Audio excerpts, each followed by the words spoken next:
হাদি তো কোনো যুদ্ধ করতে গিয়ে মারা যান নাই, এখন কি হাদি শহীদি মর্যাদা পাবে? প্রিয় ভাইরা, আল্লাহ রাব্বুল আলামিন কোরআনে বলেছেন, যারা আল্লাহর রাস্তায় সরাসরি জিহাদ করে, কিতালে যায়, এরপরে মারা যায়, এরা হচ্ছে তাবাকাতান, শহীদের 1 নম্বর মর্যাদা, গ্রেড 1। এটাই হচ্ছে প্রকৃত শহীদ, যেখান থেকে দরজা নির্ধারিত হয়।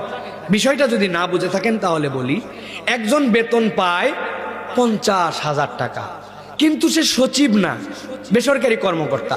তাকে একজন বলতেছে বেতনটা সচিবের র্যাঙ্কের। আসলে কি সে সচিব হয়ে গেছে?